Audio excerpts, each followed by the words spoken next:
Welcome to Something to Talk About from the Bainbridge Island Senior and Community Center. I'm Reed Price. I'm the director of the center. We have Araceli Cruz and Alice Mendoza and Jenna from BIMA here, from the Bainbridge Island Museum of Art. We're going to talk about a very special time of year at BIMA, opening to the whole community for Dia de los Muertos and the days following it. Before we do that, though, I do want to thank our sponsor for this program, which is Fieldstone Communities of Bainbridge Island. Fieldstone offers independent and assisted and memory care living up on Rolling Bay. They have day stay and respite care programs as well. To learn more about what's on offer at Fieldstone and to get a tour, contact Randy O'Neill or Sierra Wood. Call them at 206-594-1010 or check out their website, fieldstonecommunities.com. Also, I like to make a point of the indigenous peoples' land on which we are meeting, the Suquamish people, the people of the clear salt water, who have been here since time immemorial. We are grateful for their stewardship of these lands and waters, and we hope to be better stewards every day of these the wonderful place where we live, and honor the people who have been here forever. Alice and Araceli, thank you very much for joining us. I want to start with you, and then we'll get to Jenna in a minute. I'd like it if you, who have been involved in the program, the Dia de los Muertos program for many years, I think, are we on 12? We're on 12. Congratulations. Talk a little bit about the origins of this and the idea of celebrating this tradition with the Bainbridge and environs community. Okay, I will start. I love this history because it goes back to my third grade classroom in 1993 when I was embarking on a study of the Pacific Rim cultures. And I started with Mexico when I was starting to put together my study, when one of my students' moms, who is Magali Duarte McLaughlin, was teaching ninth grade Spanish at the high school, and my son was in her class. And so she came in to talk about her son with me. And during that time, she said, Alice, I had this beautiful video on an authentic celebration of Dia de los Muertos in a rural village of Oaxaca. I'd be happy to share it with you. And I said, but Magali, you show this to your ninth graders. Will this be appropriate for my 8 and 9-year-olds? And she said, absolutely. I trusted her, and the film rolled a couple of days later. I told the kids we were going to a rural visit to learn about a very important cultural holiday where people believe that the spirits of deceased loved ones return every year on the wings of butterflies, and it's a happy occasion. So the half-an-hour video rolled, not a peep when it ended, and all of a sudden a hand went up, and one of the kids said, I think we should have our own Dia de los Muertos celebration. And inside myself, I'm going, what? That's not in my plan. And then there was this total consensus, and another person's hand went up and said, and I think we should watch the video again to make sure we have everything we need for the celebration. So there are 8 and 9-year-olds for over an hour, totally immersed in putting this together for their classmates. And we did it that first year, and every single year since that, until I retired in 2014, we celebrated Dia de los Muertos. Every year they saw the video, and I didn't assume they were going to want to take on this challenge because it's a big one, but it was such a meaningful one. They were so moved by so many parts of that celebration that's unique to the Mexican-American culture. And so Cynthia Sears was a good friend of mine, is a good friend of mine, and she came into my classroom a number of times for Dia de los Muertos. And when I retired, she took me out to BIMA and said, I want you to bring to the community what you did in your class. So that was the beginning of Dia de los Muertos. But then at that lunch, I said, well, wait a minute. We need to bring in Araceli Cruz, whose daughter was in my class the year before I retired. And she lived in our classroom sharing her culture with the students. And showing us the quilts and making the sempolzuche flowers out of tissue paper. And it was just, I think it was the highlight of all the years I celebrated Dia de los Muertos with our kids. I was just so excited that Alice was doing this in her classroom. I grew up in the Southwest. I'm from Tucson, Arizona, and that's very much, that's the culture. It's around there. And here living, you know, Bainbridge Island, Washington, and my daughter's in third grade class, and I see how she's just immersed the kids in the culture and really exposing them to this. I was very excited. Yeah. So that was. Well, I know, having lived here for many years and my kids going to school here, that Alice's trust in her students as an educator is a heritage that we all treasure. We really are grateful for the kind of enthusiasm that you allowed your kids to bring to every year of your teaching career. Thank you. So I feel like this was probably, although I get it, the butterflies were in your in your stomach or whatever at the same time as you were telling people about the butterflies of the Dia de los Muertos. Absolutely. And those sweet little butterflies, when they follow us in on our procession, they're from Kitty Moo. They're making their little butterfly wings ahead of time. And we go into where the ceremony is held, and I turn around because I'm the officiant for this. And I see these little kids coming with their butterfly wings and fluttering around, and they get to hear that we all are believing that they are carrying the spirits of everybody we love. And typically it's some of those preschool, young school age kids who are the first ones to come up and take the mic. They don't want me to hold it. They'll take the mic and celebrate the spirit of their deceased pet with the flower and the candle on the ofrenda. It's a beautiful ceremony. So, yeah, I mean, I feel like working as I do at the Senior and Community Center, it's like one of the things that that is a difficult challenge in our sort of Western European influenced culture is recognizing that death is part of life and that it's not a firm wall between this world and those who have gone before, and that this tradition seems like a way to really recognize and celebrate that. And it's great that young people are leading the way. And it's wonderful to see when Araceli came into my classroom, she came in and she told me that she made these quilts and for Dia de los Muertos, where there were little beautifully fabric photo holders that hooked onto the quilt. And I fell in love with it. That was my first purchase of art from an artist in my life. And I have mine up every year. And then she was commissioned by the museum to create those beautiful panels on either side and so many more things. And Araceli, share with them about that. Yes, please do. Yeah, so that's when Alice was telling the story of how we came to be, that's really how it started. So it was a conversation between Alice, Cynthia, and myself. And Cynthia really was just like, okay, what do we do? How do we do? I want this in the museum. Now, what do we do? And so we would have meetings at BIMA and the bistro there, and we would just brainstorm and come up with different ideas and things that we really wanted to include in our celebration. And really the main focus of it was really just to keep it authentic. So we didn't want to branch out and it turn into just like a festival and this, you know, this and that. And we really wanted to be true to the representation of what Dia de los Muertos really is. And that is to honor and remembrance and celebration of a life that has passed on, that's no longer with us. And so that's been our mission every year.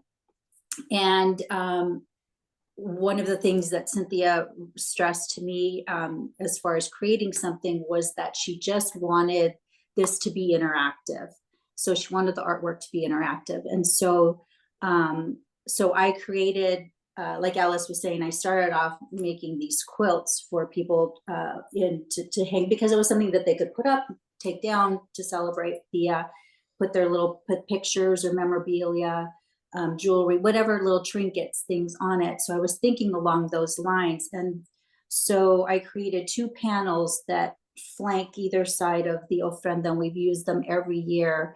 And originally, when we were in the, what's that part of the gallery that we used to be in a smaller area of the gallery, the museum, and it was closer and it wasn't as big as it is now, but I had created these frames. When people brought their pictures of their loved ones, they could adhere them to these frames, and then they were placed onto the 2 panels, and then we had the ofrenda. Well, now we have grown beyond that, and it is still very much an interactive ofrenda being based on the ofrenda. So my artwork is still there, but now there are so many love notes and pictures that people bring of their loved ones that the ofrenda just gets filled up, and it actually grows as the weeks go on, that we're able just to keep adding to it, and it just comes farther out because there's so much love in that area, so many people being celebrated. And as an artist, can you talk a little bit about the creative element of sort of this response of Dia de los Muertos? The two panels were, I really wanted to express that nobody really truly dies. So it's really just this, both of them have a skull, a head on the bottom. One of them has butterflies coming out of it. The other one has flowers. So it's really just talking about the cycle of life and how we just transform, and that we live on into something else, and that we're still here. That energy doesn't go and it doesn't disappear. It just transforms into something else. And so that's really kind of what I wanted to bring across in the artwork. It seems like it's resonating. Before we started, Jenna was sharing that the 2 ceremonies that are planned for November 1st for the actual Dia de los Muertos at 11 and 3 were free, but they are fully subscribed at this point. And yet that doesn't mean that this experience is closed. So Jenna, if you might jump in here a little bit and talk about how people can participate, even though they might not have made the deadline to get into the ceremonies this year.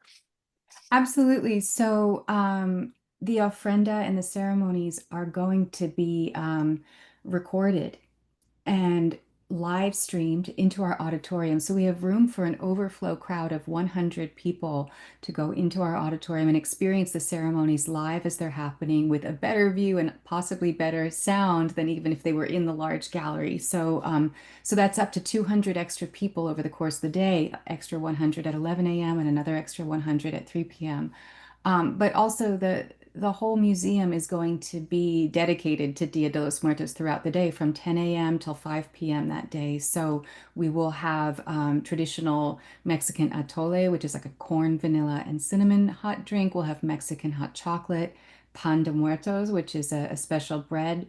We're going to have enough of this to serve every guest who visits the museum. Knock wood, we'll have enough. And we'll also have live musicians going throughout the day. And in the BIMA classroom, we'll have a number of different activities that people of all generations can come and enjoy, from tissue paper marigold, flower making activity, papel picado, playing traditional Mexican card games, as well as getting your faces painted.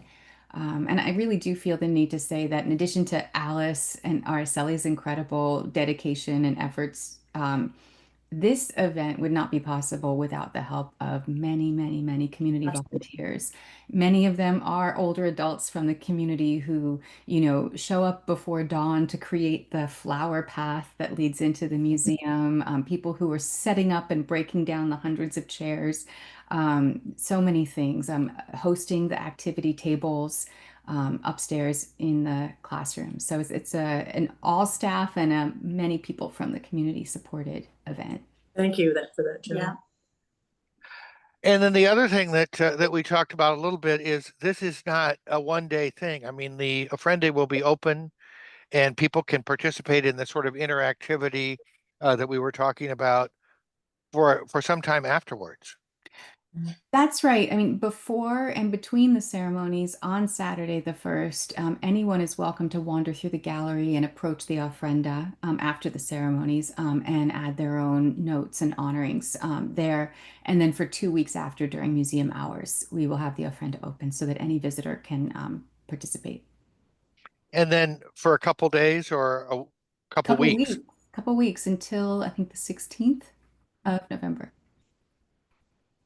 Great. And I wonder, is that traditionally a thing, or is it sort of something special about the fact that this is such a popular and interactive exhibit for our whole community, thanks to the volunteers, Cynthia, and of course the two of you?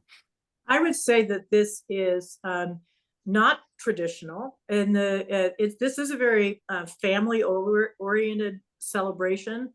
Most of the time, the celebration is in the graveyards in the evening, and the ofrendas are something that is set up for in the family homes.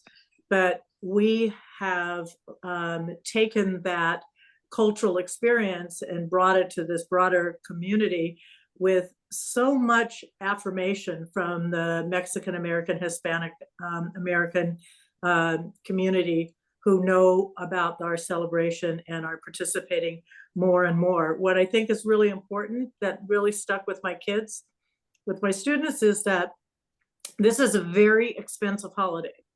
And people don't, this is what they learned in the Oaxaca video, people don't go out to movies, they don't go out to dinner, they don't go on vacations. And, you know, to see the eyes of Bainbridge Island kids open up to hearing that, they just hear at first what they don't get to do in Mexico. But when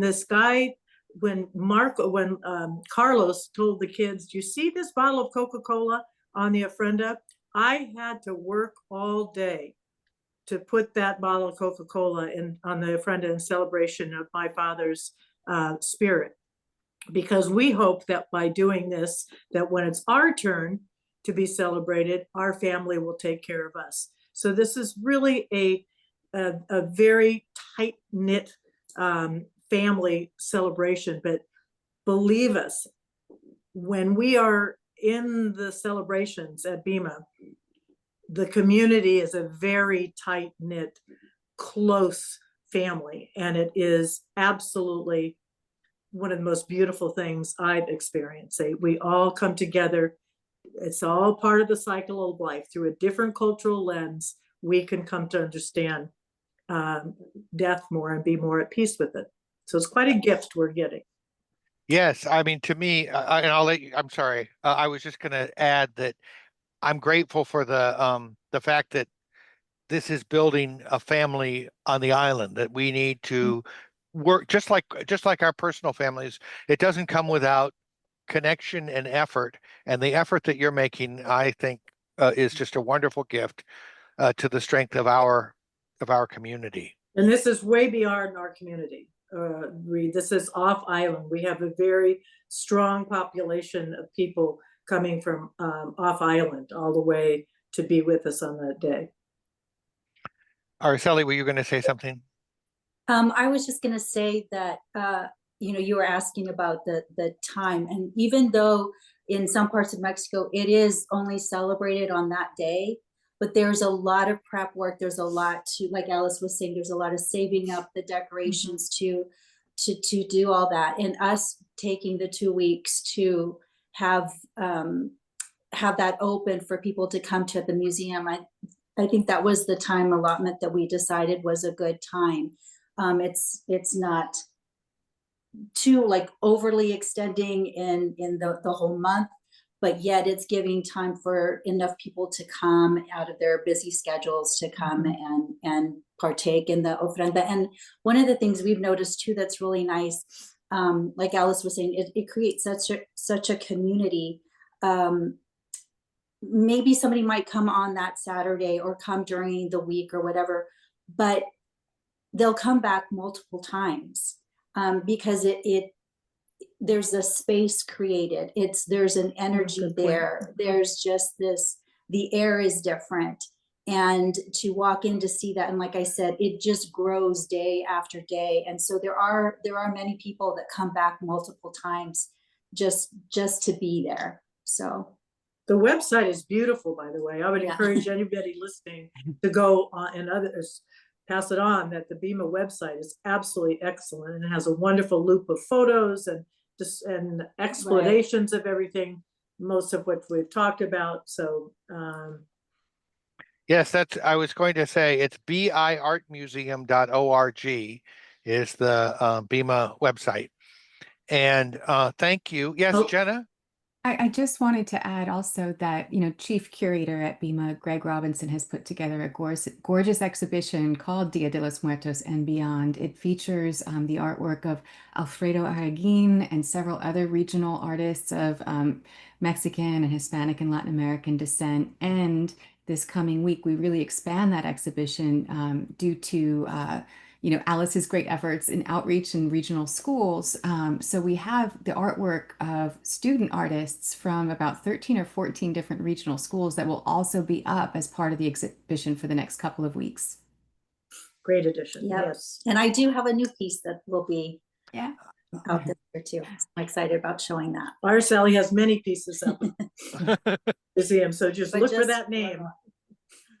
Okay, Araceli Cruz, Alice Mendoza, Jenna, thank you very much. Thank you. Thank been our you. pleasure. Thank Thank you. you.